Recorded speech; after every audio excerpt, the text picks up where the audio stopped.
sebenarnya Islam itu tuh memandang bolehkah gitu ya anak itu dilibatkan dalam aktivitas masjid. Sebenarnya bagaimana Islam menjelaskan hal ini? Ya, ini bagus sekali karena setiap kali kita ketemu dengan masalah, lalu mindset kita itu langsung bertanya, gimana Islam menjawab dan menerangkannya? Itu sudah on the track berarti kalau seperti itu, gitu ya. Jadi kalau kita itu muslim memang harusnya mindset kita itu setiap kali ketemu dengan masalah apapun, bertanyalah kepada Islam. Ketika kemudian nanti kita sudah temukan jawabannya di sana, maka sami'na wa ata'na. Nah, terkait dengan bagaimana hukumnya membawa anak ke masjid, mengikuti kegiatan-kegiatan di masjid, bolehkah ataukah tidak?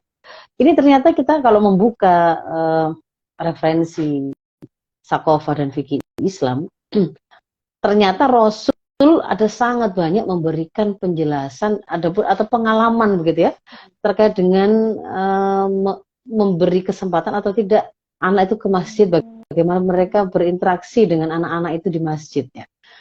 Beberapa dalil diantaranya adalah yang diriwayatkan oleh Abu Daud. Dari di situ Abdullah bin Buraidah berkata, Rasulullah SAW pernah berkhutbah di hadapan kami, lalu Hasan Husain radhiyallahu anhuma datang ke masjid, pakai digambarkan di situ ya, pakai gamis kembar warnanya merah. Sambil jalannya itu sempoyongan. Nah, jalannya sempoyongan itu maksudnya kenapa? Karena masih bayi, masih latihan jalan itu loh, yang masih jatuh-jatuh, masih latihan jalan.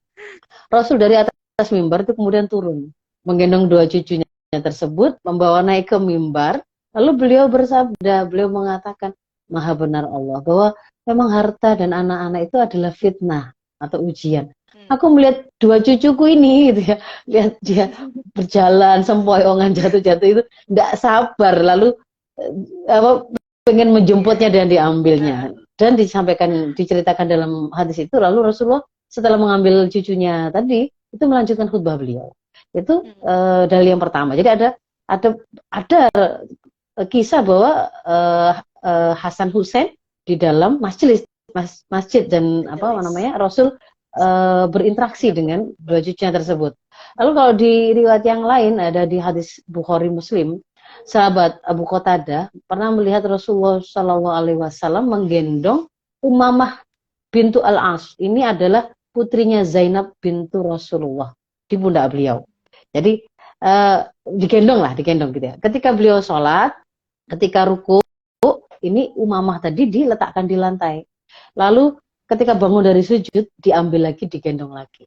Itu juga menunjukkan malah Rasulullah sedang sholat ini, ya kan? Malah spesifik untuk af'al ini, untuk perilaku beliau yang ini beliau sedang sholat dan memberikan contoh bagaimana kalau misalkan membawa anak ketika kita sedang sholat, gitu ya. Jadi Rasul juga membawa anak kecil ke masjid, tapi beliau, kita bisa ambil pelajaran dari hadis yang ini, beliau tidak melepaskan, masih dalam tanggung jawab beliau, jadi dalam pengawasan beliau pegangi, beliau gendong, supaya cucu tadi itu tidak kemudian mengganggu jamaah yang lain. Atau yang kemudian yang lain, ini juga sangat sering kita dengar kisahnya, disampaikan oleh Syaddad radhiyallahu anhu mengisahkan di satu sholat Isya, Rasulullah datang sambil membawa cucu beliau Hasan Husain, beliau maju ke tempat imam, lalu meletakkan cucunya, lalu takbiratul ihram. Di tengah sholat, Rasul ini kok sujudnya lama sekali begitu ya. Karena penasaran, Syaddad ini sempat mengangkat kepalanya, ternyata Rasul masih sujud gitu. Beliau ternyata sang cucu itu ternyata naik kepada Rasul saat beliau sedang sujud. Syaddad pun kemudian sujud lagi. Setelah selesai sholat, para jamaah akan kemudian bertanya, Rasul tadi ada apa kok engkau sujud lama sekali? Kami mengira ada kejadian buruk atau mungkin ada wahyu yang sedang turun. Ternyata Rasul menjawab, bukan itu yang terjadi. Tapi tadi cucuku menjadikan punggungku itu sebagai tunggangan dia, mainan dia. Dan aku ndak suka memutus kesenangannya sampai kemudian dia menyelesaikannya, sampai dia puas. Nah, jadi di sini kita dari beberapa peristiwa yang ada di sini, gitu ya, kita juga melihat bahwa orang tua kita dibolehkan untuk membawa anaknya itu ke masjid, namun tetap harus dengan tanggung jawab penuh, harus bertanggung jawab.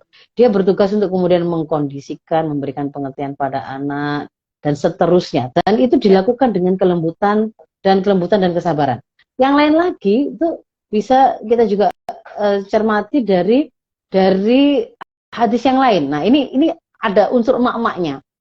Jadi Rasulullah dari hadis riwayat Bukhari Muslim, Rasulullah berkata ketika sedang sholat, sebenarnya saya tuh ingin sholat saya itu saya panjangkan gitu ya, bacanya itu dengan surat-surat yang panjang. Tapi ketika kemudian terdengar suara tangisan anak kecil yang dibawa ibunya ke masjid, maka saya pun kemudian menyingkat sholat saya karena saya tahu betapa ibunya itu tidak enak hati dengan tangisan sang anak. Ya. Hadis riwayat Bukhari Muslim. Ini senada dengan ini, Anas juga pernah meriwayatkan Rasulullah pernah sholat, lalu beliau mendengar ada tangis bayi di dalam barisan jamaah yang dibawa serta ibunya sholat ke masjid. Maka Rasul kemudian mempersingkat sholatnya dengan hanya membaca surat ringan atau surat pendek. Hadis riwayat Muslim. Nah, ini menunjukkan ternyata itu malah kisahnya ini ibunya berarti yang membawa anaknya gitu kan ya. Dan anaknya nangis lagi. Manusiawi sekali ini kan. Berarti kita ketemu dan Rasul kemudian memberi suatu pelajaran tertentu tentang kebijakan dari imam ketika mengetahui situasi untuk mengenali situasi di tengah-tengah makmumnya, gitu kan ya. Jadi dia dipercepat oleh Rasul.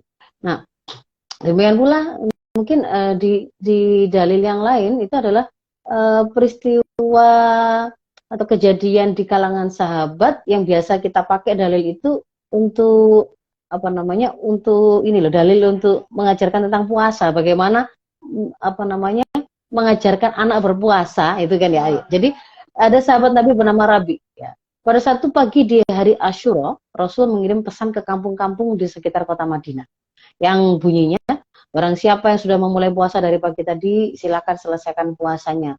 Bagi yang tidak puasa, silakan terus berbuka. Sejak saat itu kami senantiasa terus berpuasa pada hari Asyura.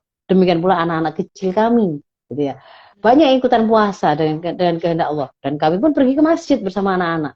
Di masjid itu kami siapkan ada mainan khusus untuk anak-anak yang terbuat dari wool. Ya? Nah, iya.